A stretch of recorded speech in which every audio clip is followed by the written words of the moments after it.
Donc le 31 juillet 1944, les nazis organisent et orchestrent avec la milice française la rafle et la déportation de 1306 personnes juives. Ces juifs sont dans un premier temps envoyés à Drancy pour être ensuite déportés vers Auschwitz. En 2015, une association est créée par des enfants de déportés. Cette association s'appelle Convoi 77, du nom de ce dernier convoi qui a quitté Drancy pour Auschwitz à l'été 44. Leur objectif, c'est de collecter des archives avec le but final de retracer la biographie des 1306 personnes du convoi.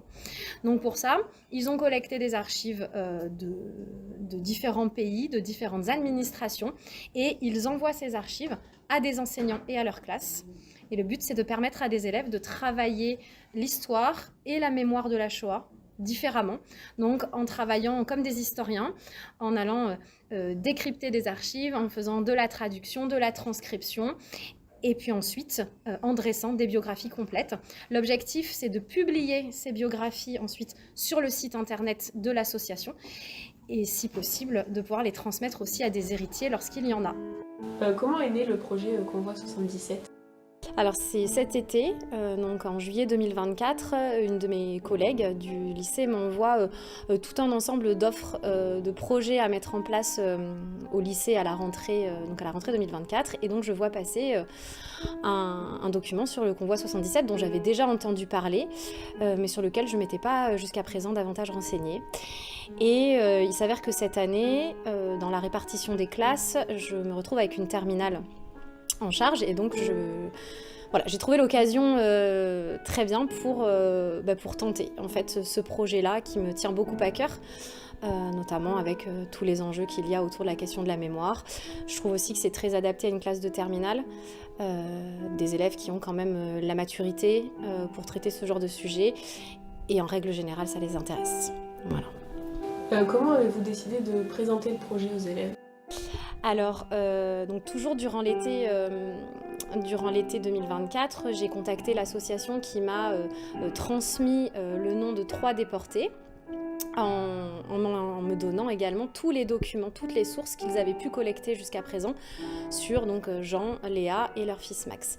Alors j'ai fait le choix de simplement jeter un œil très rapide aux archives, mais j'ai pas du tout eu envie de les dépouiller moi de mon côté. J'avais vraiment envie de laisser les élèves découvrir et de moi aussi avoir un peu la surprise en travaillant avec eux. Donc je me suis dit que je leur présenterais ce projet le jour de la rentrée en fait.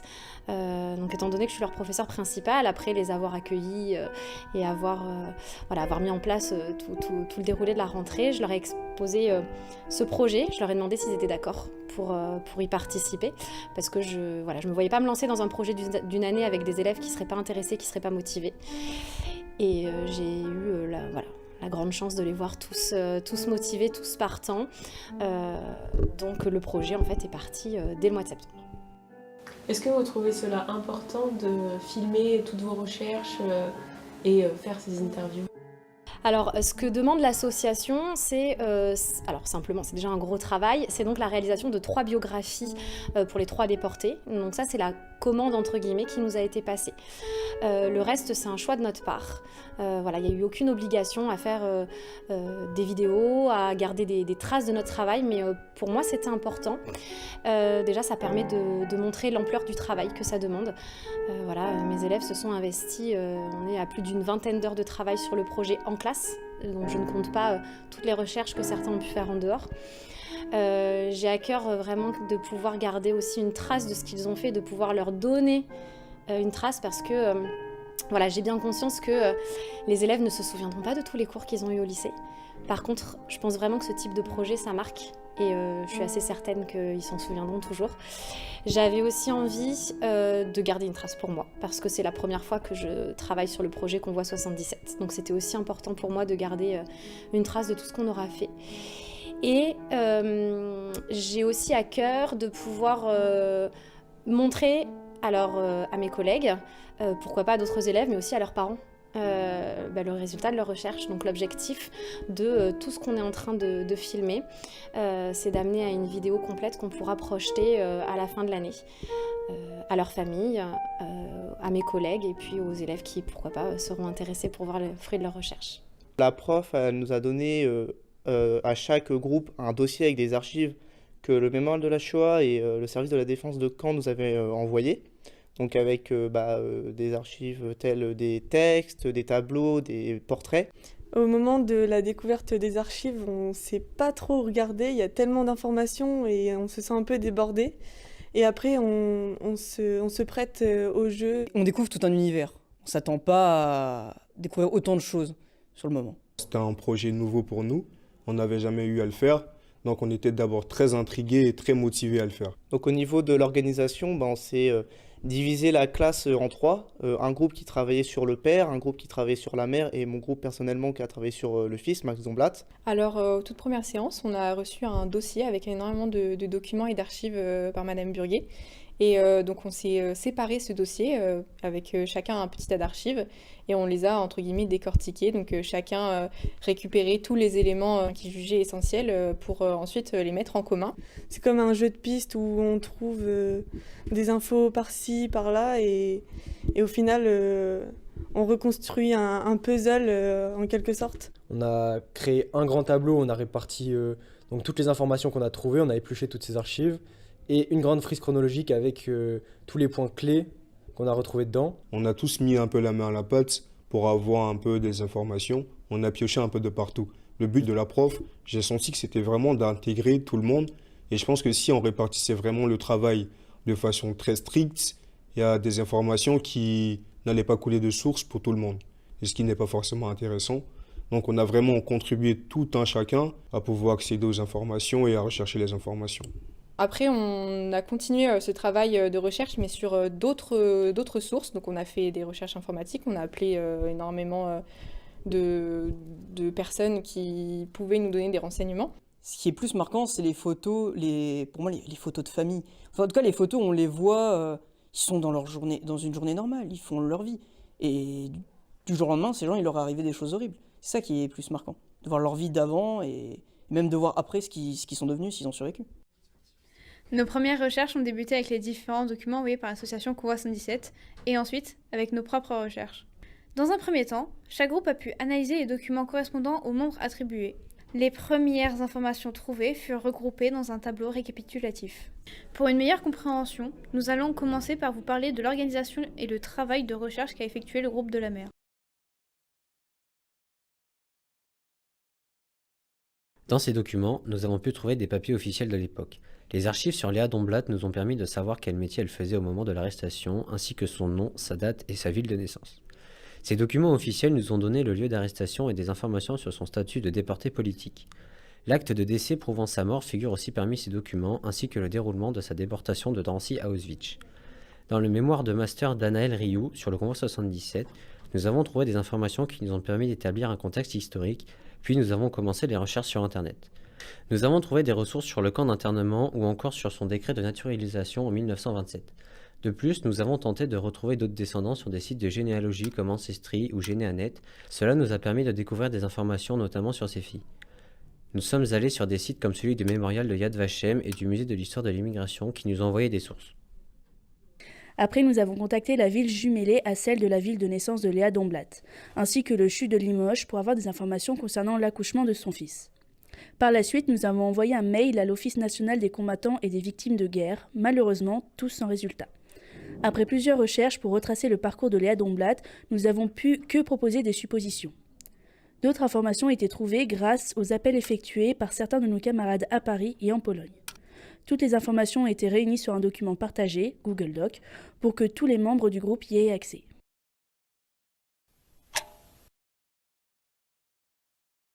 Nous avons commencé les recherches par les archives de l'association Convoi 77 qui nous a permis de débuter avec déjà un minimum d'informations. Dans ces documents, nous avons pu trouver des papiers officiels de l'époque. Un rapport de police sur l'arrestation de Jean Domblatt nous a permis de savoir quel métier il faisait au moment de l'arrestation, ainsi que sa date et ville de naissance. Pour savoir qui l'avait arrêté et pourquoi, nous avons dû attendre de trouver les documents de la Croix-Rouge et plus précisément le certificat d'incarcération présent dans ces archives. Il nous a aussi permis de compléter la suite de sa vie après son arrestation, puisqu'on a su le lieu et la date de son transfert dans le camp de Dachau quand il était dans le camp d'Auschwitz. Et nous avons pu confirmer toutes les informations que nous avions en croisant celles d'autres documents présents dans les archives. Il ne s'appelait pas Jean au début de sa vie, mais Joina, puisqu'il n'était pas français d'origine, mais polonais. Étant donné le peu d'informations trouvées, nous avons décidé de répartir entre les différents élèves du groupe des moments de sa vie précis et de fouiller les sites internet qui existent et parlent de Jean et Joina Domblat. À la suite de 21 heures de recherche commune, nous avons pu trouver la plus grande partie de sa vie. Avec un début difficile, puisque les nouvelles technologies, comme les intelligences artificielles, nous ont apporté seulement des informations générales de l'histoire de cette époque, ou alors des suppositions sans preuve. Le témoignage d'Hélène Ramé, trouvé sur le site de l'association Convoi 77, nous a permis de mieux connaître les conditions de vie précises ainsi que les événements possiblement survenus lors de leur internement. Mais nous ne savions toujours pas les raisons de leur départ de Pologne pour rejoindre la France. Les sites internet Wikipédia et Chemin de mémoire nous ont permis de trouver la situation en Pologne lors de leur départ. Quand nous avons su ceci, nous avons décidé de retracer le chemin qu'ils avaient emprunté sur Google Maps. Nous avons aussi eu l'idée de le faire pour le Convoi 77. Pour en savoir plus sur sa vie, après avoir vécu la terreur des camps, de nombreux sites internet nous ont été utiles, comme le Mémorial de la Shoah, Cercle Shoah et le site internet du monument Mauthausen. De plus, nous avons pu retrouver d'autres personnes de leur famille à l'aide de MyHeritage.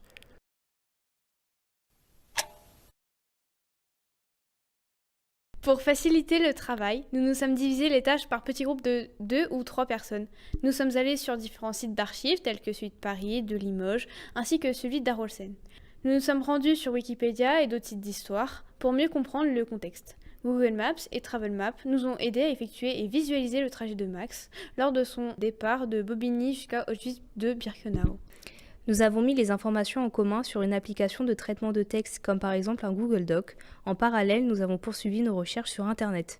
Pour obtenir plus d'informations, nous avons dû envoyer des mails à différentes organisations comme le Mémorial de la Shoah, mais aussi à d'autres organismes qui n'ont pas été concluants. Plusieurs livres ont été utilisés, ainsi que des articles de journaux comme ceux du Populaire, des cartes, des sites de généalogie comme Family Search. Pour rechercher si les membres de la famille Domblat sont enterrés à Paris, il y a eu plusieurs tentatives pour contacter les différents cimetières parisiens et un membre de notre groupe qui avait la possibilité d'aller sur Paris a réussi à trouver les tombes. Au fur et à mesure de nos recherches, nous avons rassemblé toutes les informations accumulées pour commencer un travail de rédaction le plus précis possible sur le déporté Max Domblat. À partir d'un certain temps, nous avons eu du mal à recueillir de nouvelles informations, dues à plusieurs difficultés. Des recherches plus complexes à faire qui ont pris plus de temps, sans forcément avoir de réponses concrètes.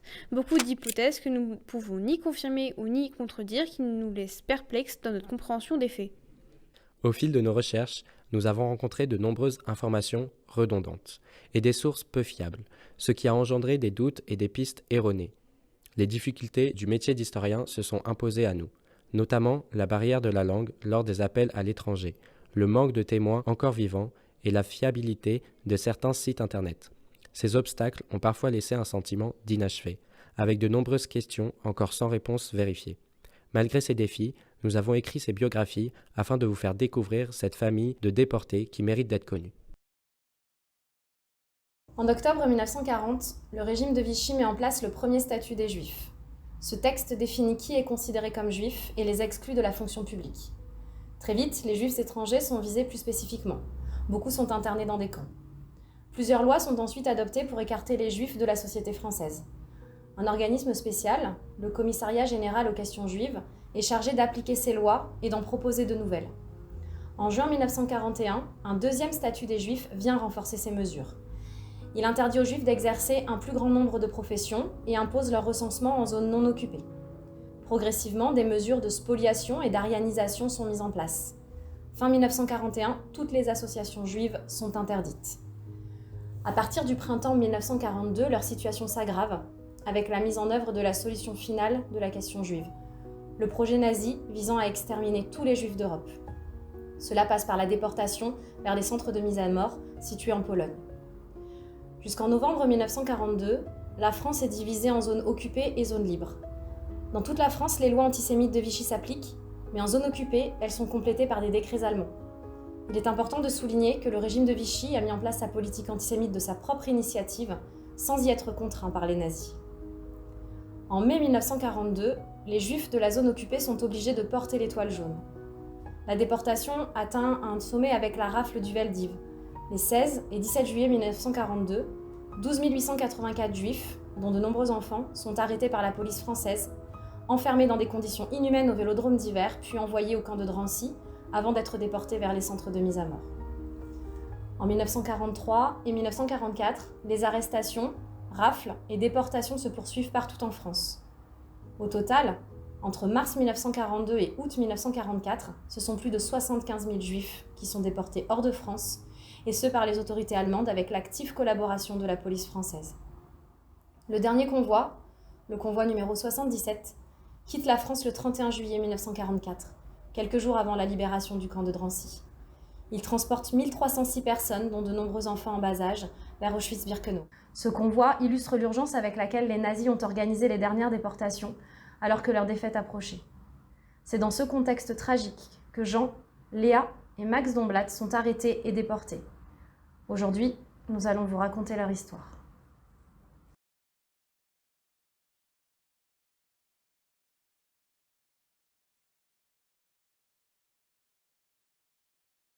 Histoire de la famille Domblatt.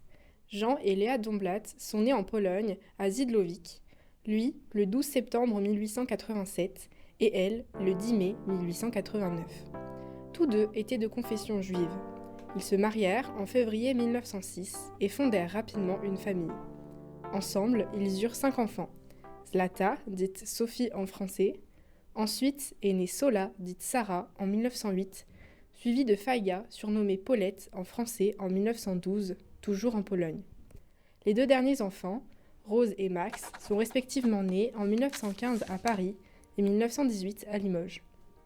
C'est ainsi que nous avons compris que la famille Domblatt a immigré en France entre 1912 et 1915. Il est possible que la famille ait fui les troubles liés à la Révolution et ait cherché une vie meilleure en France. La famille a très probablement fui les persécutions et pogroms dans son pays d'origine. D'après les différentes études portant sur l'immigration polonaise en France, Paris a été la destination principale car il y avait beaucoup d'offres d'emploi de tailleur d'habits, métier qu'exerçait son époux, Jean. La ville de Zidlowik était d'ailleurs réputée pour sa concentration de travailleurs du textile et de la confection. La Première Guerre mondiale les a probablement poussés à partir plus au sud et c'est ainsi qu'ils se sont retrouvés à Limoges. La dernière des filles Domblatt, Rose, est née à Paris en 1915 et leur fils Max à Limoges en 1918. Cela signifie donc forcément que leur départ de Paris s'est déroulé dans le contexte de la Première Guerre mondiale. Sont-ils partis exclusivement pour le travail ? Pour fuir les conditions de vie devenues difficiles ? Pour s'éloigner de l'occupant qui était dans le nord et l'est de la France ? Aucune source ne nous a permis d'identifier les raisons précises ayant poussé la famille Domblatt à rejoindre Limoges. Après la guerre, certains migrants se sont installés durablement dans la région, contribuant à la reconstruction du pays. Ainsi, les migrants, en particulier les Polonais, ont joué un rôle important dans l'effort de guerre et ont laissé une empreinte durable sur la démographie et l'économie du Limousin. D'autres, comme la famille Domblatt, retournèrent à Paris. Toutes les sources indiquent que la famille vivait dans le 19e arrondissement, au 24 rue Pradier. La première mention postérieure à la naissance de Max en 1918 est l'obtention de la nationalité française par Léa et son époux Jean, par décret de naturalisation le 2 mars 1927. Grâce aux numérisations de la BNF sur leur site Gallica, nous avons retrouvé une petite annonce passée par Max dans le journal Les Échos, en date du 28 novembre 1933. Alors âgé de 15 ans, il fit une demande pour intégrer une maison de tissu afin d'y travailler. Il se décrit comme étant quelqu'un de sérieux. Par la suite, il est probablement devenu tailleur d'habits suivant la profession de son père. En 1938, Max effectua son service militaire et devint soldat de seconde classe dans le 65e régiment d'infanterie française. Il fut ensuite mobilisé le 9 janvier 1939, un peu avant le début de la Seconde Guerre mondiale, en raison d'une montée des tensions internationales. Et ce, jusqu'au 27 mars 1940, date à laquelle il fut démobilisé et rentra chez lui. Après sa mobilisation, il semble qu'il ait résidé au 49 rue Custine, dans le 18e arrondissement de Paris. Cette adresse, donnée par Max lui-même, apparaît une seule fois dans notre corpus de sources, dans le document de rapatriement complété au moment de la libération des déportés de Dachau par l'armée américaine. Nous n'avons ensuite pour seules informations que 2 fiches d'identité pour chacun des 3 membres de la famille, datées de 1940 et 1941. En effet, les lois de Vichy imposaient aux Juifs de se déclarer officiellement en préfecture.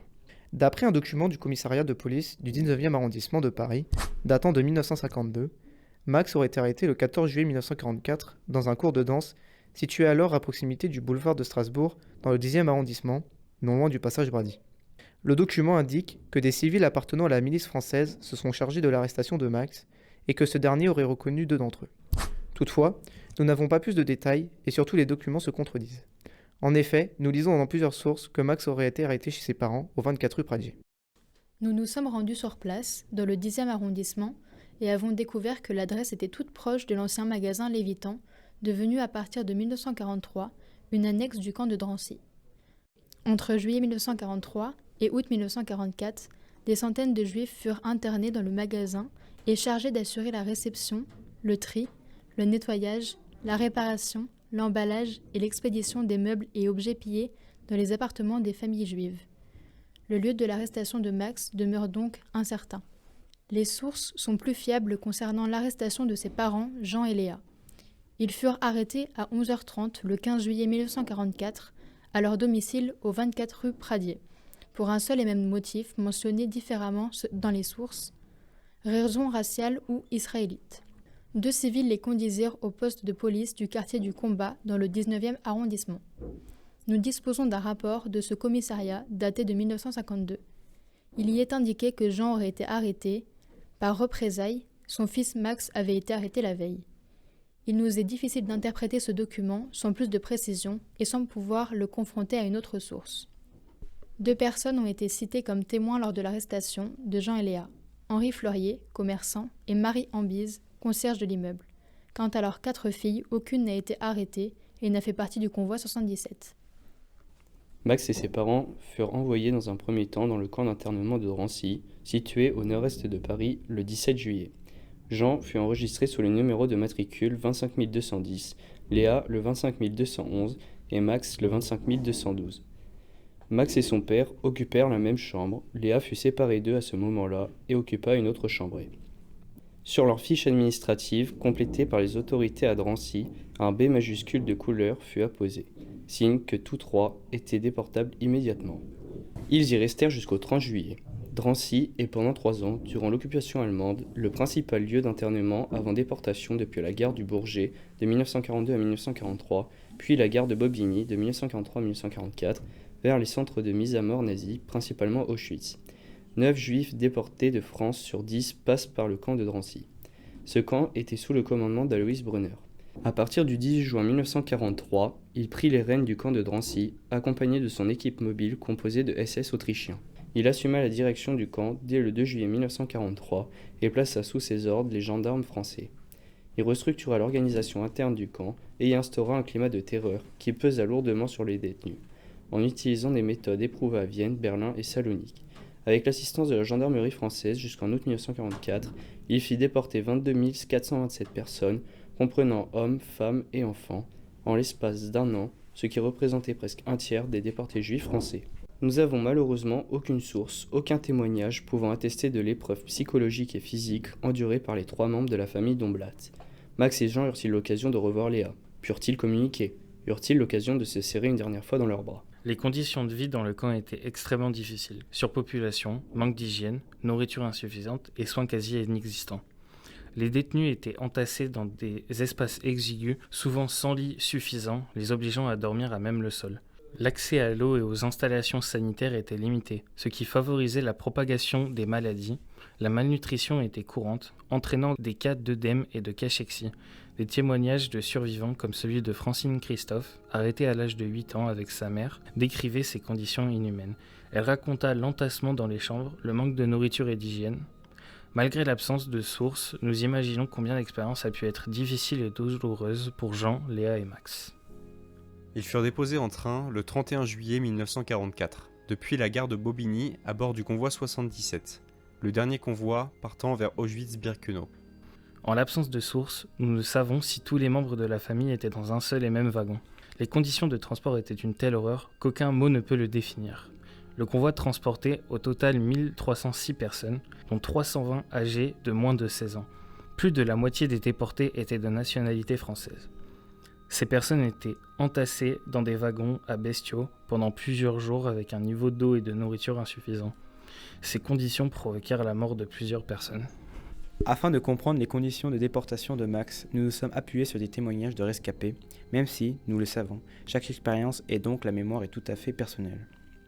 Selon les témoignages des rescapés tels que Jean-Louis Henrion et Denise Holstein, dans le convoi 77, les conditions de transport étaient effroyables. En effet, les déportés sont embarqués dans des wagons à bestiaux.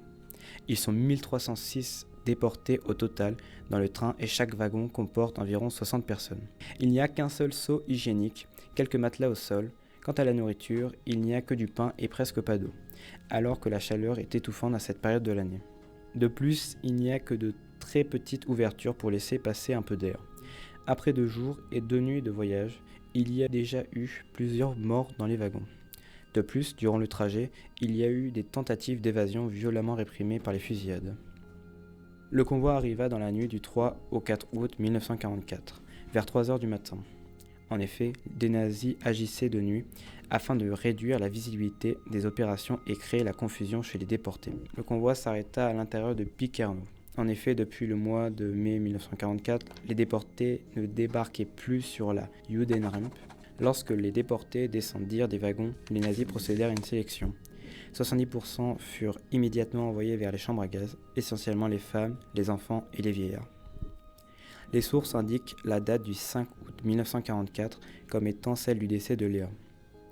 Comme la majorité des déportés, elle fut assassinée dès son arrivée dans les chambres à gaz avec 850 autres personnes. Les 30% restants furent sélectionnés pour le travail. Ces derniers étaient envoyés dans des baraques où ils étaient déshabillés, rasés et douchés avant qu'on leur distribue des vêtements. Comme son fils Max, Jean parvint à passer la sélection, ce qui, compte tenu de son âge à l'époque, 57 ans, est particulièrement étonnant. De plus, rien dans son dossier individuel n'explique qu'une particularité due à son métier, tailleur, lui ait permis de rejoindre les commandos de travail au sein d'Auschwitz. Max et Jean resteront dans le camp jusqu'au 18 janvier, date de leur départ pour Dachau, soit 5 mois et 14 jours. Comme tous ceux qui passent la sélection, ils furent tatoués. Jean eut pour matricule le B37-32 et son fils le B37-33. Les 2 matricules se suivant, nous pouvons émettre l'hypothèse que le père et le fils ont été ensemble au moment de la sélection et du tatouage, et donc qu'ils ont possiblement passé le trajet de Drancy à Auschwitz, aux côtés l'un de l'autre. Max étant un jeune homme, il est sélectionné pour travailler dans le camp et est envoyé à Auschwitz I. Les nazis lui confient la tâche d'éplucher des pommes de terre en cuisine. Ce poste était en intérieur et à l'abri. Il permettait également parfois aux détenus affectés à cette tâche de subtiliser de la nourriture, offrant des chances de survie supplémentaires. Les sources mentionnent également le fait qu'il a exercé la fonction de terrassier, durant laquelle il creusait des tranchées et des fosses. N'ayant aucun témoignage de Jean lui-même, nous nous sommes appuyés sur des propos de rescapés. Suite à leur arrivée, les déportés étaient envoyés dans des baraques où les hommes et les femmes étaient séparés. Ces baraques contenaient de nombreuses rangées de lits à 3 niveaux, normalement étudiés pour 4 personnes. Dans ces lits sans couverture, ils étaient parfois entassés jusqu'à 12 personnes, et selon une rescapée, Hélène Ramé, pour se tourner, il faut que les 6 corps se tournent en même temps. De plus, une routine s'installait dans le camp d'Auschwitz-Birkenau. Le rythme de la journée commençait par le café. Ensuite, un appel était effectué avant de commencer les corvées journalières. La journée se finissait par un second appel avant de souper et d'aller se coucher. La portion au souper était une rondelle de saucisse ou 5 grammes de margarine ou une cuillère à soupe de fromage blanc et un pain pour 5, zulag, ainsi qu'une soupe. L'absence d'hygiène constitua également une véritable forme de violence subie. De longues rangées de caisses en bois, trouées, servaient de siège à l'intérieur du bloc WC. De plus, il n'y avait pas de papier. Les déportés découpaient parfois un carré de 4 cm de leur chemise pour le remplacer. Lors de la première semaine, ces déportés échangèrent avec les autres déportés pour connaître la vie au camp, ou encore ce qu'il se passait lors des sélections. Les sélections étaient un processus subi par les Juifs lors de leur détention à Auschwitz, qui consistait à regarder les rougeurs, les boutons, la pâleur et la maigreur des déportés. Si un de ces critères apparaissait, ils étaient envoyés dans les chambres à gaz pour être exécutés. Pour finir, la 3e journée consistait à tatouer les nouveaux déportés avant de commencer leur tâche journalière. À partir de l'été 1944, l'armée rouge lançait une offensive majeure en Europe de l'Est et libéra les camps de Lublin et Majdanek. Les forces américaines, britanniques et françaises découvrirent quant à elles les camps à l'ouest, quelques mois plus tard. Peu de temps après cette offensive, Heinrich Himmler donna l'ordre de transférer vers l'intérieur de l'Allemagne tous les prisonniers des camps de concentration. Ces transferts sont connus sous le nom des marches de la mort. Ces évacuations avaient 3 objectifs pour les nazis. Les autorités SS ne voulaient pas que les prisonniers tombent vivants aux mains des ennemis et qu'ils racontent leur histoire aux libérateurs alliés et soviétiques. Les SS estimaient qu'ils avaient besoin des prisonniers pour maintenir, là où c'était possible, la production d'armement. Certains chefs SS, dont Himmler, croyaient de façon irrationnelle que les prisonniers juifs des camps de concentration pouvaient être utilisés comme monnaie d'échange pour négocier une paix séparée à l'ouest, qui aurait permis la survie du régime nazi. Les soldats SS brûlaient donc les documents et comblaient les fosses contenant les cendres de leurs victimes avec de la terre. Cependant, ils ne parvinrent pas à tout effacer avant de s'échapper. Le 18 janvier 1945, Jean et son fils Max furent évacués d'Auschwitz avec d'autres détenus capables de marcher. Les historiens estiment que du 17 au 20 janvier, 58 000 personnes furent évacuées. Nos recherches nous ont permis d'établir que Jean effectua ce transfert en de multiples étapes. Du 18 janvier 1945 au 28 janvier 1945, il alla d'Auschwitz à Gleiwitz à pied, puis à Grossrosen, et du 28 janvier au 1er février, il alla de Grossrosen à Dachau en train. Quant à Max, les sources indiquent qu'il fut transféré à Grossrosen, puis il est allé jusqu'au camp de concentration de Dachau, à pied ou en train, mais nous ne savons pas exactement quel mode de transport il a utilisé. Avant ces marches, les nazis leur ont donné une ration pour la route, puis, durant celle-ci, ils n'ont eu aucun vivre pendant plusieurs semaines et ont dû se nourrir de neige pour survivre. D'après le témoignage de Jean, recueilli à son retour de déportation, voici les quelques mots que l'on peut lire. Départ d'Auschwitz le 18 janvier, par moins 20 degrés de froid. À pied, Grossrosen. Quelques centaines de tués. Marche 45 km par nuit. Dachau, wagon fermé. 125 par wagon. 20 à 30 morts par wagon. 4 jours. Sans pain, ni eau. Vivez avec la neige. Mittenwald, caserne. Le père et le fils arrivèrent le 1er février. Dans le camp de Dachau, Max avait pour numéro de matricule 139 381 et Jean 139 599. Tous deux furent affectés au travail en cuisine comme éplucheurs de pommes de terre. Ont-ils alors pu continuer de se côtoyer ? Nous n'avons aucune source le confirmant, nous ne pouvons ainsi faire que des suppositions à ce sujet. Ce poste était en intérieur et à l'abri, il permettait également parfois aux détenus affectés à cette tâche de subtiliser de la nourriture, offrant des chances de survie supplémentaires. Nos recherches sur le site de la BNF nous ont mené jusqu'à un ouvrage dans lequel le nom de Max Domblat apparaissait, mais nous n'avions aucune autre information disponible. Nous avons donc réussi à nous procurer ce livre en format numérique et avons découvert qu'il s'agissait du témoignage d'un rescapé des camps et surtout d'un camarade de baraquement de Max à Dachau. Cet homme, dont le témoignage constitue pour nous une mine d'informations, se nomme Charles Joyon. Il a publié « Qu'as-tu fait de ta jeunesse ?» en 1957 et témoigne ainsi de sa vie sous le nazisme et de son expérience de la déportation. À la lecture de cet ouvrage, nous découvrons ce passage. Dès fin janvier, de nombreux déportés du camp d'Auschwitz, tous juifs, furent évacués sur Dachau. Les innombrables décès qui faisaient des vides énormes dans l'effectif du camp furent donc rapidement comblés. J'avais pour voisin de lit un jeune Israélite marseillais du nom d'Israël Attali. Il était âgé de 16 ans à peine. Mon autre voisin de lit, Liman Jean-Pierre, était un Alsacien habitant à Paris qui avait été arrêté en Normandie. Une peinture en tableau. Ortega José, d'origine argentine, couchait au-dessus de nous. À côté de lui, un juif neurasthénique au dernier point qui pleurait et gémissait sans arrêt. Domblat Max, puis encore Messé Paul, petit Vosgien de 18 ans qui agonisa plusieurs mois avant de s'éteindre au lendemain de la libération du camp. Nous savons ainsi avec qui Max a partagé ses semaines à Dachau, dans le bloc 17, chambre 4. Par ailleurs, ce témoignage est très précieux puisque c'est la première fois que nous avons une information relative à l'expérience personnelle de Max, qui d'après Charles Joyon a beaucoup souffert psychologiquement de l'expérience concentrationnaire. Nous nous sommes également appuyés sur ces témoignages pour décrire le camp de Dachau tel que Max l'a vu et dans lequel il a survécu. Charles Joyon indique que le camp est entouré d'un mur en béton armé, de barbelés électrifiés et d'un fossé profond. Les SS faisaient des rondes le long du camp, armés de mitrailleuses et avec des chiens, ce qui rendait l'évasion impossible. Dans le camp, il y avait 30 baraques ou blocs dans chaque côté de l'allée centrale, où logent environ 50 déportés par baraque. L'infirmerie et l'entrepôt pour le matériel se situaient dans les premiers blocs. De plus, au bout de l'allée centrale se trouvait la place d'appel sur laquelle se rassemblaient les internés du camp. Chaque matin, ils se levaient à 4 heures et en 10 minutes, ils devaient se laver avec le peu d'eau dont ils disposaient. Ils avaient à peine le temps de s'habiller, avant de devoir se présenter au contrôleur et de faire pointer leur nom. Ils n'avaient droit qu'à une gamelle de tisane et un morceau de pain avant de commencer leur journée. Puis, les 300 hommes se rendaient au rassemblement. Les nazis ne les laissaient jamais se reposer. Ils les faisaient marcher au pas, courir, sauter, etc. En milieu de journée, ils mangeaient une petite ration, souvent composée d'une louche de bouillon.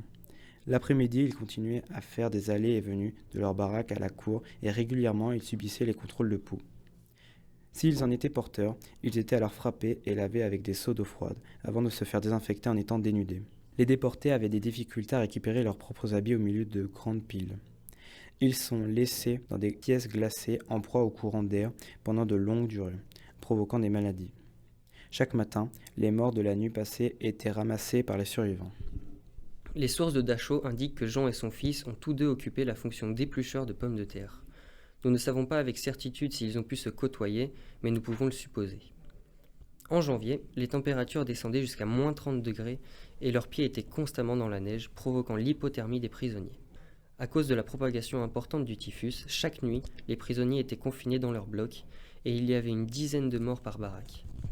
Parmi les 25 000 détenus, 15 000 sont morts de privation et de maladie en 4 mois. Il y a environ 300 morts par jour à Dachau et les fours crématoires sont constamment allumés et certains corps sont jetés dans les fosses. L'expérience concentrationnaire et sa brutalité ont parfois annihilé l'empathie chez certains déportés. Certains tuaient ceux qui faisaient trop de bruit pendant leur court temps de repos et de sommeil. Les nombreuses pertes qui touchaient chaque jour les différents blocs créaient des lits et des espaces vides qui laissaient rentrer l'hiver glacial. Les malades étaient placés dans des blocs de repos pour se faire soigner par des médecins. Ils ont été touchés par différentes maladies, toutes plus dévastatrices que les autres. Charles Joyon contracta par exemple une méningite qui l'a plongé dans le coma.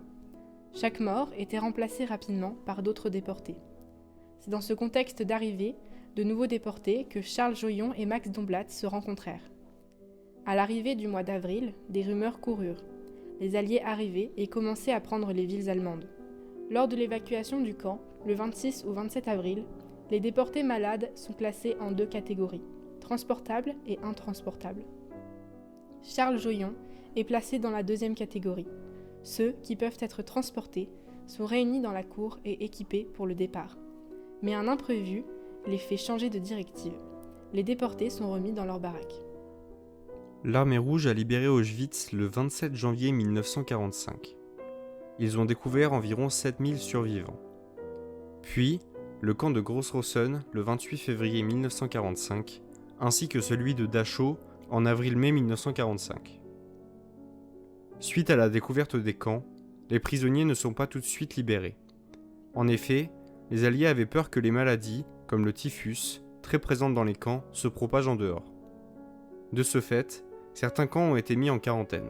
Avant d'abandonner les camps, les Allemands ont brûlé la plupart des entrepôts situés dans les camps et qui contenaient de nombreuses preuves de leurs crimes. Le camp de Dachau est libéré le 29 avril 1945 par la 45e division d'infanterie de la 7e armée des États-Unis. Les déportés font la fête jusqu'à la nuit, heureux que l'enfer soit fini. D'après plusieurs témoignages, vers la fin du mois d'avril 1945, les nazis envoyèrent en train ou à pied les juifs du camp de concentration de Dachau vers la région du Tyrol, dans la vallée de l'Isar, à Mittenwald. Ce qui semble, d'après une de nos sources, être le cas pour Jean. Le camp de concentration de Mittenwald était situé dans le village éponyme dans les Alpes bavaroises en Allemagne. Ce camp faisait partie du système de camps utilisé par les nazis, mais était beaucoup moins connu. Mittenwald abritait des prisonniers principalement utilisés pour des travaux de construction, en particulier dans les infrastructures militaires et la production d'armement. Le camp de Mittenwald était principalement un camp de travail où les détenus étaient soumis à des conditions de travail extrêmement dures, ainsi qu'à une surveillance brutale de la part des gardiens nazis. Après la libération, les survivants ont été pris en charge par les Alliés et des organisations humanitaires, qui ont tenté de leur fournir des soins médicaux et une assistance pour se remettre de ces horreurs. Jean fut rapatrié le 31 mai 1945 en passant par Mulhouse. Max Domblatt fit le trajet du retour dans les camions de la division Leclerc. Il passa quelques jours hospitalisé dans un centre médical. Il eut pour numéro de patient le 01 4691. Il pesait 57 kg pour 1m65. Son état général était bon et il n'était pas malade. Il fit à ce moment la demande de rentrer chez ses parents, à Paris. Nous pouvons supposer qu'il souhaitait retrouver sa famille à son retour. Le 24 mai 1945, durant son trajet du retour, il s'arrêta au camp de transit d'Emmendingen, en Allemagne. Ce camp a servi à la fin de la guerre à l'acheminement des déportés juifs vers leur pays d'origine. Les conditions de vie étaient meilleures que celles dans les autres camps de concentration. Cependant, en raison du flux important de déportés, il y avait des pénuries alimentaires et un manque de ressources. Il en sortit le 5 juin 1945 et prit un train en direction de la France. Une fois arrivé, il retourna chez ses parents, au 24 rue Pradier, comme il l'avait indiqué dans sa fiche médicale. C'est ainsi qu'il put retrouver son père, qui lui rentra le 2 juin 1945. Il reprit également sa profession de tailleur d'habits. Après sa libération en 1945, nous savons que Jean a vécu jusqu'en 1957. Nous avons malheureusement peu de détails sur sa vie après la guerre. Nous savons néanmoins qu'il a fait une demande d'attribution du titre de déporté politique le 5 décembre 1951. Il reçoit un avis favorable à celle-ci le 27 novembre 1953. Ce statut de déporté politique lui permet de recevoir un pécule d'une valeur de 13 200 francs le 29 décembre 1954. Ce titre permet aux déportés politiques de bénéficier d'indemnités financières, d'avantages médicaux, de soins spécialisés et parfois même une pension de déportation pour les personnes ayant des séquelles physiques ou psychologiques importantes. Jean effectua également les démarches nécessaires afin de régulariser l'état civil de sa femme, non rentrée, et pour apposer la mention « mort en déportation » sur le registre de décès. Il a ainsi perçu une rente de 12 000 francs. Max effectua également une demande de reconnaissance de déporté politique.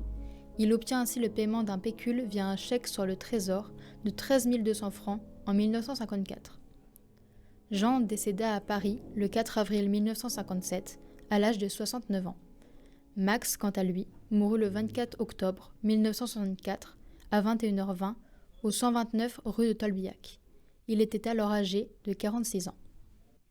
Leur tombe se trouve au cimetière parisien de Bagneux, situé dans la banlieue sud de Paris. Il s'agit de l'un des plus grands cimetières juifs en France. C'est là qu'il repose aux côtés d'autres déportés. Le nom de Jean Domblatt est accompagné d'une photographie où une femme, que nous supposons être Léa, puisque Jean ne s'est jamais remarié, est à ses côtés. Le monument funéraire, visible sur les photos, est un mémorial rendant hommage aux victimes originaires de Zlidowiec, la ville natale de Jean Domblatt. Ce lieu de mémoire permet de perpétuer le souvenir de ceux qui ont souffert pendant la Seconde Guerre mondiale et de témoigner de leur histoire aux générations futures. Jean, Léa et Max sont également présents sur le mur des noms du mémorial de la Shoah qui recense les 75 768 juifs déportés de France.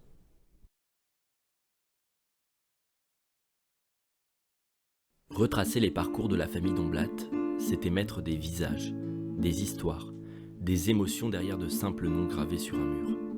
Mais il manquait quelque chose encore, la voix d'un témoin, celle qui relie l'histoire à la mémoire vivante. À Paris, nous avons eu l'honneur d'être accueillis par Yvette Lévy, l'une des dernières rescapées des déportations, et en particulier du convoi 77. Par ces mots, c'est toute une époque qui reprend vie, et qui redonne vie, aujourd'hui encore, au destin de la famille Domblatt, et plus largement, toutes ces familles qui ont vécu cet enfer. Bah, écoutez, mes parents viennent d'Alsace. Mon père a été militaire en 14-18, toujours en tant qu'Alsacien. Et ils ont été enrôlés. Et l'Alsace était allemande à l'époque. Donc, pas allemande comme maintenant. C'était hitlérienne, c'était tout à fait différent. Et on a été élevés, nous, en France, on n'était pas ni rien. Et on a grandi, je suis née à Paris, là, pas tellement loin d'ici, et on a grandi, et puis il y a eu des bruits de guerre, on a fait l'exode, ça aussi, et on a vu arriver plus exactement, tous les gens du Nord qui fuyaient, et les Allemands, au lieu de rentrer par Strasbourg, traverser le Rhin, nous on chantait « Nous irons pendre notre linge sur la ligne Siegfried ».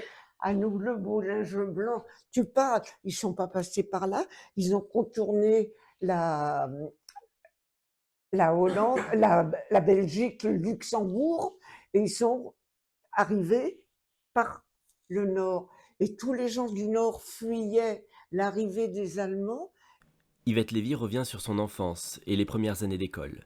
Elle se souvient aussi des premières marques d'antisémitisme, y compris de la part de ses professeurs. Ça n'a pas été facile pour moi.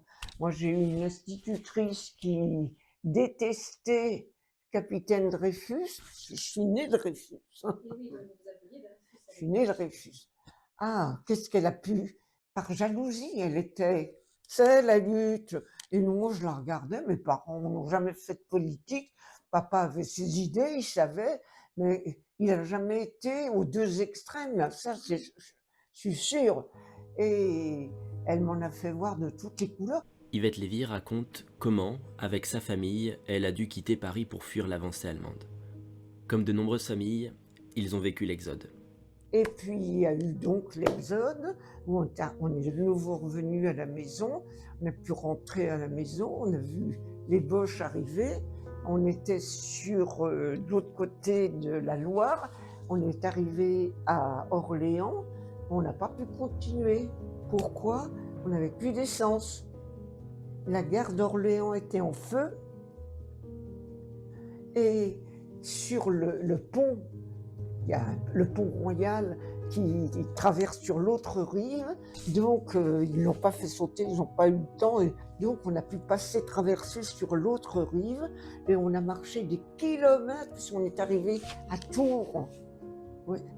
Oui, et nous, il y avait mes parents, et moi, il y avait grand-mère qui était avec nous, ma grand-mère, que les neveux du côté de maman ont emmené. Nous, on dit, tu prends une valise et tout, on descend à la gare, tu rejoins ta fille à Paris. Nous, on part, eux sont restés à Limoges, ils étaient à Rilhac-Rancon, donc et c'est comme ça que nous, on est partis à l'Exode, on est revenu de l'Exode, on est rentré de nouveau à la maison quand les Allemands ont occupé toute la France.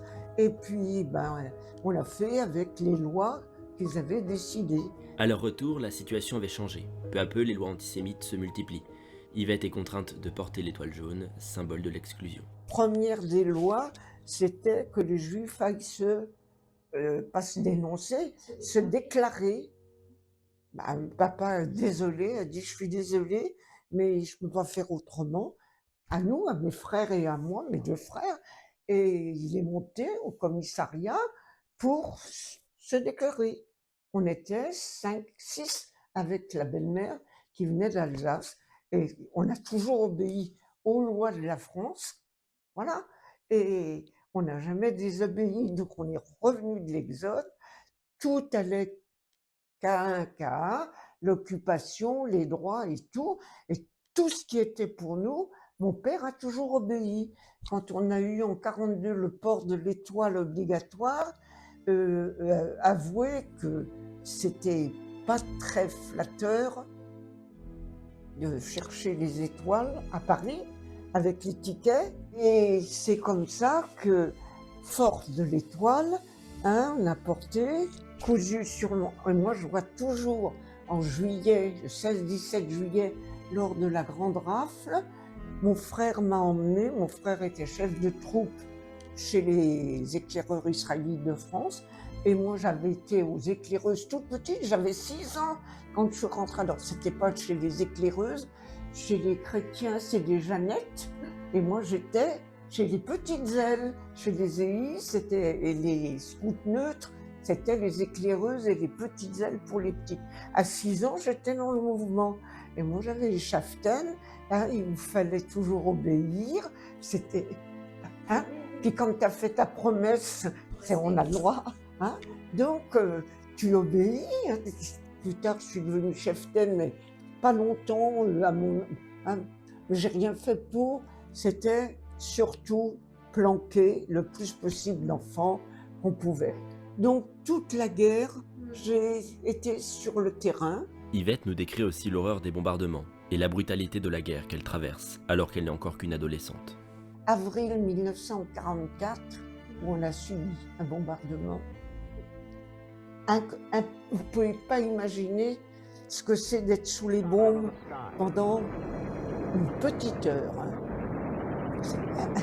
La commune a été rasée jusqu'au bout. Dans l'immeuble où on était descendu se mettre à l'abri, les femmes hurlaient quand une bombe, il y en a une qui est tombée devant la maison, hein, l'immeuble s'est écroulé, le grand immeuble s'est écroulé, on ne pouvait pas sortir parce que la porte était bloquée, quelqu'un sont venus débloquer, on a pu sortir. C'est comme ça qu'on est là, que je suis là encore aujourd'hui. Voilà, ça, sous le bombardement de Noisy, et je peux vous dire que c'était effrayant, effrayant. Yvette Lévy raconte les circonstances de son arrestation au cours des rafles menées contre les Juifs. C'est à partir de ce moment que sa déportation va commencer. On était donc rue Lamarck et mon frère aîné a fait que lui et mon autre frère, mais Claude, il est resté à Noisy chez un copain pour travailler et lui était dans la résistance, il a rejoint l'armée et moi j'ai eu l'autorisation d'aller dormir rue Vauquelin. Et rue Vauquelin, c'est l'école rabbinique, fermée, interdite bien sûr, qui avait rouvert. Et c'était l'école des garçons, hein. Il n'y a pas de femmes rabbines. Il y en a maintenant, mais à l'époque, il n'y en avait pas. Et c'est comme ça que j'ai été arrêtée rue Vauquelin avec mes camarades, puisqu'on n'avait plus rien et que j'avais l'autorisation d'aller y dormir. Et c'est vrai que dans la journée, je faisais du bénévolat. Et le soir, j'étais accueillie au Vauquelin. J'avais une chambre il y avait une de mes camarades qui la partageait. On n'a jamais eu de problème. Et c'est comme ça qu'on a été arrêtés en août 1944, en pleine nuit. Il devait être 1h du matin quand on a sonné à la porte. Et la concierge est allée ouvrir, pensant que c'était une femme qui cherchait un toit. Et elle a vu tout ce monde, tous les Allemands qui étaient là devant la porte. Ils ont forcé et là, ils sont passés. D'abord, on a réveillé la concierge qui était là, mais on a réveillé les monitrices de nuit et puis les filles, les unes après les autres.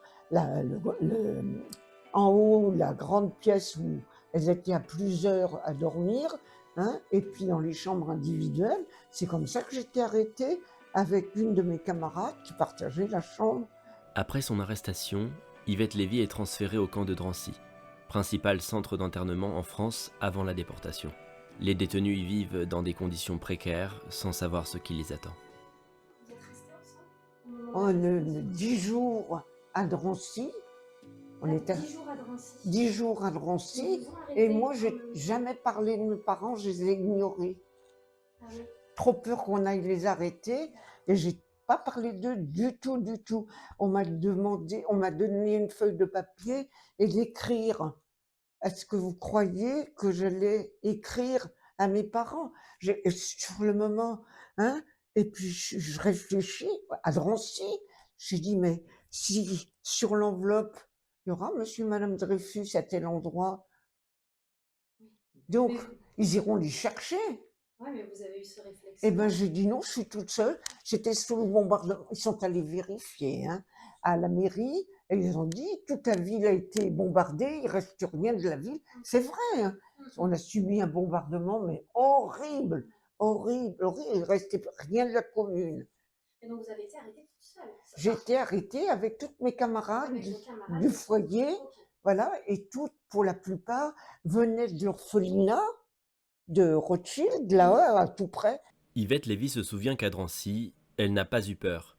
À ce stade, ni elle ni les autres internés ne mesuraient réellement ce qui les attendait. À vrai dire, peur, non, parce que je suis arrivée à Drancy donc en juillet 1944. Je savais que le débarquement avait eu lieu le 6 juin et que les Alliés avaient quand même bien approché. Ils étaient à 40 km de Paris, les Alliés avaient débarqué, ils étaient à 40 km de Paris. J'ai dit, on va être libérés, puisque 3 semaines après, on a été déportés. Donc, non, je pense à Drancy, je n'avais pas peur. Et moi, j'étais encore une fois de plus interrogée. J'ai toujours pas de papier. Elle explique qu'à Drancy, il était encore possible de garder ses effets personnels. Cette situation contrastait avec ce qui allait se passer après le transfert. Oui, oui. Madame Mortier est retournée chercher avec le monsieur non-juif qui était payé, qui faisait les courses, puisqu'on avait le droit à rien. Monsieur Marcel était là pour l'aider. Elle a tiré, pas de valise, elle a tiré les draps, elle a vidé les placards, elle a fait des baluchons, c'est revenu à Drancy, et on était toutes réunies dans la pièce. Le paquet de vêtements de nos affaires était en pile, donc on ouvrait un paquet et on a fait l'appel. Savoir qui était là, c'est Drancy qui a exigé. On a fait l'appel. Alors la fille se levait, elle était présente, et elle allait chercher ses affaires et se mettait sur le côté. Hein? Et puis, au bout de la liste, hein, j'étais toujours la seule assise par terre. Je figurais nulle part. Bon, ben, le dernier paquet, c'était le mien. J'ai rejoint et on m'a posé la question. Hein, et c'est comme ça que j'ai dit, mais moi, j'ai plus personne. Elle est donc déportée à Auschwitz par le convoi 77, le dernier grand convoi parti de Drancy. Ce jour-là, 1306 personnes, principalement des hommes, des femmes et des enfants juifs, sont entassés dans des wagons de marchandises sans connaître leur destination. Drancy, c'est tout près de la gare de Bobigny. Vous êtes parti de là-bas. Vous vous souvenez du trajet entre Bobigny et Auschwitz, justement? En autobus, oui. C'était un dimanche matin, c'était l'été, au mois d'août, un très beau temps, les Drancéens étaient dehors, tout le monde regardait, les cars passaient, il n'y en a pas un qui a bougé ni rien. J'étais en colère, j'ai dit, il n'y en a pas. Et on est arrivé à la gare de Bobigny, le car s'est arrêté, on est descendu, on a dégringolé, maintenant il y a des escaliers, mais un tout petit talus, et on s'est retrouvé devant un immense train qui était là. Les premiers wagons étaient fermés, c'était tous ceux de Drancy, et les derniers, nous on est arrivés, il devait y avoir encore 4 wagons à remplir, et on est parti, tout rempli. Alors j'ai quand même cherché, parce que j'ai marqué où on s'est arrêté. Le premier arrêt du train, la gare de Drancy-Bobigny, on s'est arrêté à Novéan, c'est en Lorraine. Et pourquoi on s'est arrêté à Novéan? Parce que ceux qui nous accompagnaient, les Français, militaires français qui nous accompagnaient, sont descendus du train. Ils ont passé par le pont, sont redescendus pour rentrer en France, et les Allemands sont montés dans le train à leur place, et c'est jusqu'à Auschwitz direct.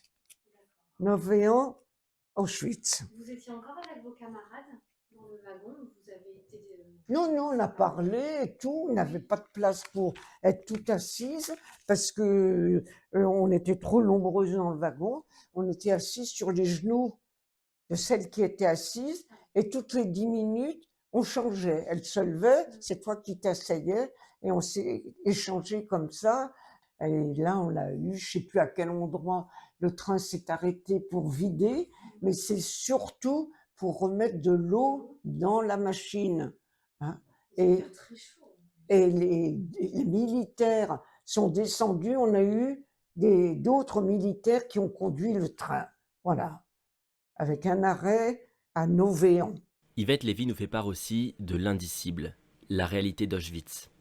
Les cheminées, la fumée, l'horreur omniprésente qu'elle découvre dès les premiers instants. L'arrivée à Auschwitz, c'est pas le soir même, c'était horrible le soir même. Et là, vous ne saviez pas du tout où vous étiez? Pas du tout. On a été arrêtés, on nous a déshabillés, on était à poil à l'extérieur, on nous a donné une douche glacée avec les fenêtres et les portes ouvertes pour qu'on sèche plus vite.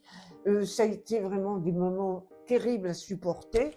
Et quand on est rentré la première nuit dans une baraque, nous on était arrivés, les tziganes ont été emmenés à la chambre à gaz, 800, pas tout à fait 900 hommes, femmes, enfants ont été brûlés. et mes deux camarades, Simone et Lison, qui elles étaient de Strasbourg, mais elles ont été arrêtées en Savoie, dans les Bauges. Elles sont restées toutes les deux, sont rentrées dans le camp. Le père a été abattu par les Allemands et la maman et le petit frère sont partis directement à la chambre à gaz. Et quand c'est Lison c'est Simone qui a demandé où est-ce qu'elle, à la capot, où est-ce qu'elle pourrait retrouver sa maman demain. Et elle lui a dit, tu vois là-bas, tu vois la fumée, la cheminée, c'est par là aussi qu'elle est sortie, et c'est là que vous allez sortir. Donc on savait qu'on allait mourir à Auschwitz.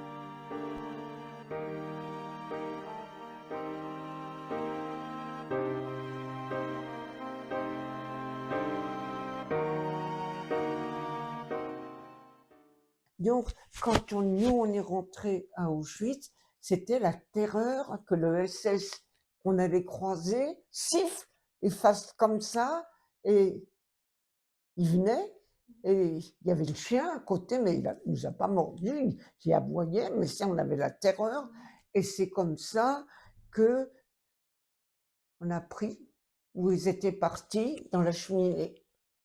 Et les 3 mois d'Auschwitz, ça a été la trouille de mourir, et on a été sélectionnés une fois d'après-midi, on nous a sifflés, regroupés, on nous a ramenés dans un des bâtiments où on nous a demandé de nous déshabiller, on était de nouveau à poil, on avait été tondus la première fois, on n'avait pas de cheveux qui avaient encore repoussé, et là, après la douche, on nous a balancé des vêtements, chemise, une culotte, je vais pas dire un joli slip, culotte de grand-mère, et encore, faut voir comment c'était, douteux et tout, et une robe propre et rien d'autre.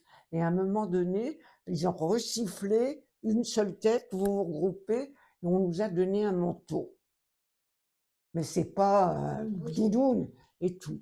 Donc on avait un truc en plus sur le dos avec des manches, et là, on nous a regroupés, et là, on se pose plein de questions, qu'est-ce qu'on va faire, où on va aller, qu'est-ce qu'ils vont faire, et en rang par 5, et on nous a emmenés près des voies, il y avait un immense train, des wagons à bestiaux, on nous a fait grimper, on nous a donné un morceau de pain avec une rondelle de saucisson, heureusement, parce que si ça avait été de la marmelade, tu pouvais pas le mettre dans ta poche. Oui. On est parti, et on est arrivé dans les Sudètes. 3 jours, on a roulé 3 jours. On était donc en Tchécoslovaquie.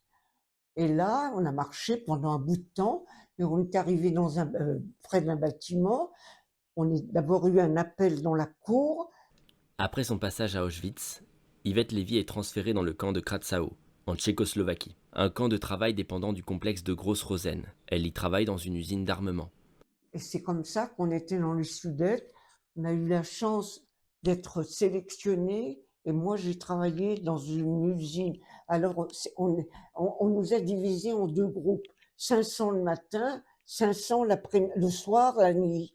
Et dans mon groupe, les 500 de mon groupe, 100 travaillaient sur la route, à planir la route, casser les cailloux pour que le chariot puisse circuler, 100 un autre groupe de 100 travaillait dans la montagne, sur les hauteurs, pour sélectionner, comme il n'y a pas de place en bas, il y avait des réserves de munitions, des cartons, des caisses de munitions là-haut, donc on était répartis. Et moi, dans mon groupe, alors il y avait le 3e groupe qui travaillait à l'intérieur de la baraque, à la peinture, à la spretzerei, à la peinture. Elles étaient déjà un peu plus protégées puisqu'elles sont à l'intérieur, même si c'est pas chauffé, elles ne sont pas par -20, -25 à caillasser. Et nous, moi j'ai eu la chance, j'ai travaillé dans l'usine. Le matin, quand on arrivait, il fallait aller pointer. Alors j'étais plus en 16 600, mon numéro tatoué, on a eu un autre numéro qu'il fallait savoir par cœur.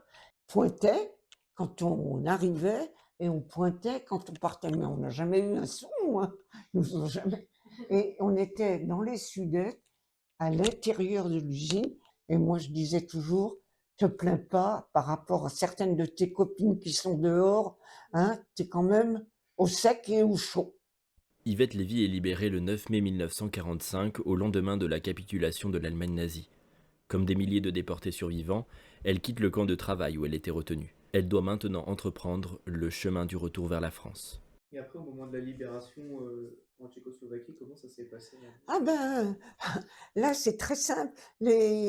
On nous a dit qu'on était libre et on n'a pas pu sortir tout de suite du camp parce que les Boches avaient miné partout, mis des mines partout, et c'est les paysans des Tchèques qui sont venus déminer tout autour avec des trucs qui pendaient comme ça, qui passaient, et quand ils ont fait tout le tour, ah ben, ils ont dit on peut ouvrir, ils ont ouvert, mais nous, les Polonaises, hein, nous ont poussés, on est sortis les dernières, elles sont toutes sorties en courant, elles sont allées, il y avait quelques fermes aux alentours, elles les ont dévalisées, elles n'ont pas volé, mais elles ont mangé, il n'y avait rien pour les autres, on s'est retrouvés sans rien encore une fois, le lendemain, pas le jour même, le lendemain, je dis on ne peut pas rester comme ça. Donc avec les quelques mots d'allemand, on a fini par trouver où était le maire de Kratzau. J'ai le papier, hein. Il m'a fait un papier et encore croix gammée dessus. Hein. Ils n'ont pas eu le temps de changer les papiers ni d'en avoir. Et c'est avec ce papier qu'on est revenu, le seul papier officiel que j'ai pour dire qu'on était libérés. Mais quand ça a été libéré, que les parents, mon frère a cherché et tout, ils savaient que j'étais partie avec les copines à Auschwitz. Ça, ils ont su par les archives. De retour en France, Yvette Lévy retrouve ses parents et ses 2 frères, tous survivants de la guerre. Pourtant, ni elle, ni les autres déportés ne bénéficient d'une réelle écoute. Personne ne se soucie véritablement de ce qu'ils ont enduré. Pendant plusieurs jours, voire plusieurs mois, leur souffrance reste ignorée en France, comme si leur retour ne méritait pas d'attention. Et même quand on est revenu, je ne savais pas où étaient les parents, mais ça, c'est 1 an après, 11 mois après, quand on est revenu, rentré en France en 1945, je suis arrivée avec tout le monde, pas avec tout le monde, avec notre groupe, hein, on a été rapatriés, on a tellement marché, personne ne s'est occupé de nous, personne ne nous a aidés à rentrer. On est arrivé à Prague, on a visité un peu Prague, c'était magnifique, la ville n'avait pas été détruite. On a fait beaucoup de kilomètres à pied. On a quitté la zone russe, comme on dit, puisque c'était les Russes qui occupaient, hein, et on avait surtout la trouille, hein, d'être violés. Alors, on était toutes un groupe serrés les unes contre les autres, et on ne se lâchait pas d'une semelle, tellement on avait la trouille. Il y a quand même 2 filles qui ont été violées, hein, mais par les Russes, hein, les soldats russes. Et jusqu'à temps qu'on arrive à être prise en charge, ça n'a pas été facile. Hein. Voilà. Comment vous êtes rentrée en France ensuite? En train.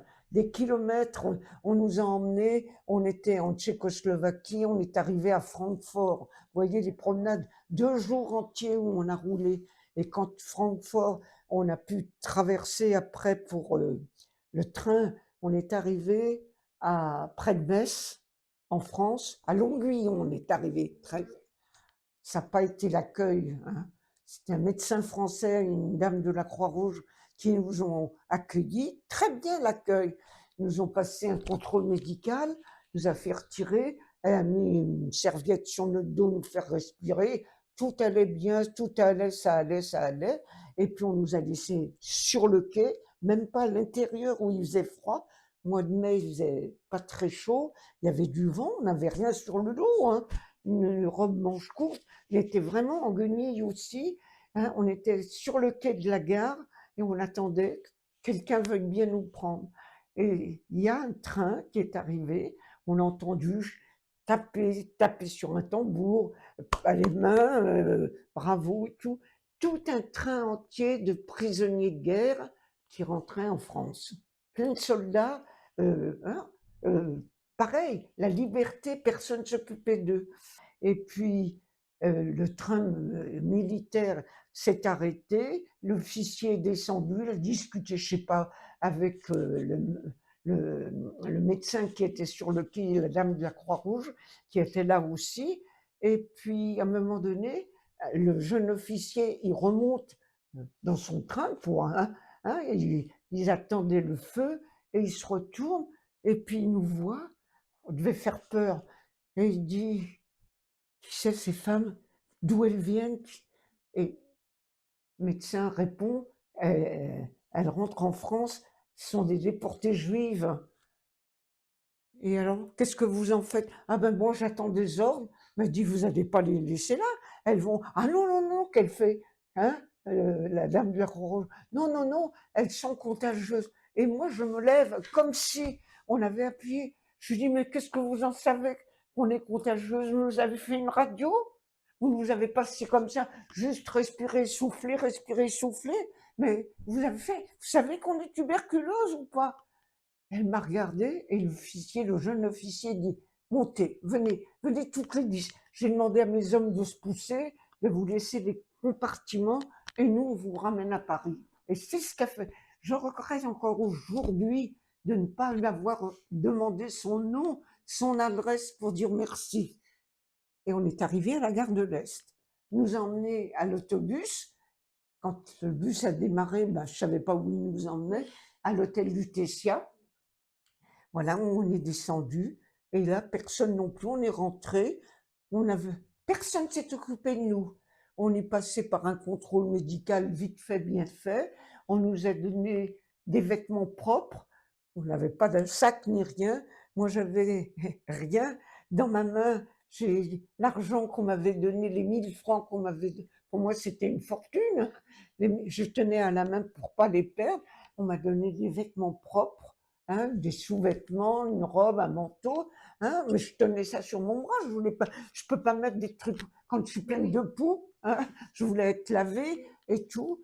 Et puis, j'ai posé la question à l'hôtel Lutetia, comment je peux essayer de joindre, savoir où sont mes parents, je sais pas où ils sont.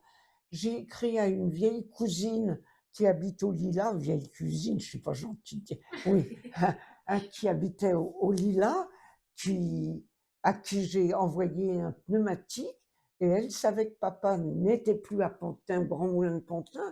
Les Boches l'ont fait sauter avant de quitter Paris, donc mon père avait été replacé au Grand Moulin de Paris, et c'est comme ça que papa a pu prévenir maman, comme elle était. Quand quelqu'un a frappé pour lui dire « Votre fille est allée à l'hôtel Lutetia, il faut aller la chercher », maman a attrapé son manteau, elle a assise sa mère, ma grand-mère, dans le fauteuil et lui a dit « Tu me promets, tu bouges pas, tu tombes pas, tu restes tranquille, je vais chercher Yvette ». Et c'est comme ça que maman est arrivée à l'hôtel Lutetia, elle est rentrée, elle a cherché partout, elle a regardé, elle s'arrêtait devant tous les gens, et à un moment donné, je la vois repasser devant moi, j'ai toujours mes chiffons sur le bras, mes sous que je tiens à la main pour pas les perdre, et puis elle regarde de nouveau, et puis moi je la regarde comme ça. Ma mère était brune, elle est toute blanche, elle est devenue toute blanche, elle est méconnaissable tellement elle a maigri, et je regarde cette dame, et puis je me lève, puis je fais avec mon doigt « Maman ». Elle me regarde, elle me dit « Mais t'es ma fille, c'est pas possible », elle se met à pleurer. Donc, nous pleurons ensemble, et elle me dit « On reste pas là, on s'en va, on rentre ». Elle m'a pris par le bras, elle m'a pris des vêtements qu'elle a me pliés, qu'elle a dû prendre, et on a repris, même pas un taxi, le métro, et on est rentré rue Lamarck, et quand papa est arrivé le soir à 6h, après le travail, il changeait, il faisait les 3-8, donc il travaillait jamais à la même heure, une semaine chaque fois. Quand papa, moi je le vois encore, mon père c'est un grand, 1m86, bel homme, comme on dit, on disait à l'époque. Donc quand papa est arrivé, il m'a regardé,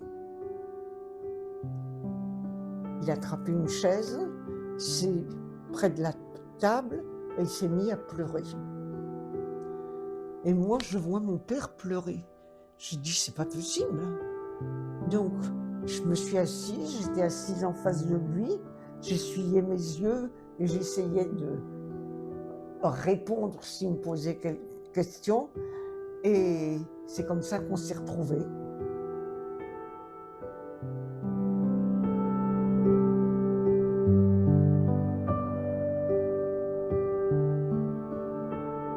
« 48 heures après, on est allé le lendemain à la mairie du 18e, rue Lamarck, c'est le 18e, chercher des papiers, prendre tous les papiers que j'avais droit, m'a donné des sous encore une fois, comme tout le monde, hein, il fallait bien vivre, on n'avait plus rien de rien, les gens ont tout perdu et tout, non, voilà, et puis on a donné comme ça, et puis papa dit, tu accepterais de partir chez tante Marguerite en Alsace si elle demande pas mieux que de t'accepter. Et c'est comme ça que ma maman m'a emmenée, a été chercher des billets de train qu'elle a payés. Elle n'a coûté rien à la France. Et on est allé en Alsace, plus de 2 mois chez la tante, où j'étais choyée, gâtée, pourrie, j'ai manqué de rien. Hein? Voilà, c'est comme ça que je suis rentrée. J'écoutais rien à l'État, hein, puisqu'elles sont toutes prises en charge par l'État. Toutes sont prises. Hein, moi, mes camarades étaient à Moissac pendant des semaines, à Moissac. Et à Noisy, bon, les 2 premières années, j'ai rien fait, que de me soigner, que d'être... j'ai juste évité les tricheries, parce que c'est pareil, hein, tu cherches toujours les plus culottés, cherchent d'être aussi déportés, d'autres aussi, et ça, j'ai pas laissé. Ça, vous l'avez vu? Vous avez Ça, je l'ai vécu. Ça, je l'ai vécu. J'ai été quand même beaucoup aidée par les plus anciens, les résistants qui étaient des vrais résistants et pas des tirs au flanc et tout. De ce côté-là, j'ai été quand même beaucoup aidée. Mais j'ai toujours été aussi respectueuse des droits. J'ai jamais existé. J'ai toujours voulu, voilà, la paix. Yvette Lévy a aussi ressenti le besoin profond de revenir sur les lieux de sa déportation. Retourner à Auschwitz, marcher à nouveau là où tant de personnes ont disparu. La toute première fois que je suis retournée en Pologne, hein, j'ai rien compris. Je suis retournée, pas l'année tout de suite, l'année d'après, et ma fille et son mari sont venus avec. Et on est retourné à Auschwitz, je sais pas combien de fois, mais aussi où on était en Bavière, où on était là-bas, on est retourné aussi pour les voir. Voilà, donc on a beaucoup bougé. Yvette Lévy a toujours fait de la transmission de la mémoire une mission essentielle. Elle a consacré une partie de sa vie à raconter son histoire, à témoigner et à participer à des cérémonies pour que jamais ne s'effacent les souvenirs de celles et ceux qui n'ont pas eu la chance de revenir. Toutes les cérémonies qu'il y a eu à Romainville, j'étais présente. On m'a toujours, lire le texte. Et à Drancy, j'étais toute seule. Pendant près de 50 ans, j'étais toute seule à Drancy. J'ai fait toutes les cérémonies. Par ces mots, elle cherche à faire comprendre, à éveiller les consciences, et surtout alerter les jeunes générations sur les dangers de l'oubli. Ce besoin de transmettre, elle l'exprime avec une très grande simplicité, portée par la conviction que chaque témoignage compte pour préserver la mémoire collective. Le retour, c'était les droits, rien que les droits, et toujours les droits, pour le plus possible de ce qu'elles avaient fait, et pas d'inventer ni de raconter des histoires. La réalité est autant pour les unes que pour les autres. La justice. Ça, j'étais du combat, il le sait, à la Fondation, ils le savent. Hein. Enfin, Yvette conclut son témoignage avec des mots simples mais lourds de sens. Elle rappelle que son histoire est aussi celle de milliers d'absents. Son témoignage devient alors un relais. Ce n'est pas seulement son parcours qu'elle partage, mais celui de tous les déportés qui n'ont pas eu la possibilité de raconter. Je pense à ceux qui sont plus là, qui n'ont pas eu le droit de survivre, les enfants, les petits-enfants, les familles. C'est à elles que je pense.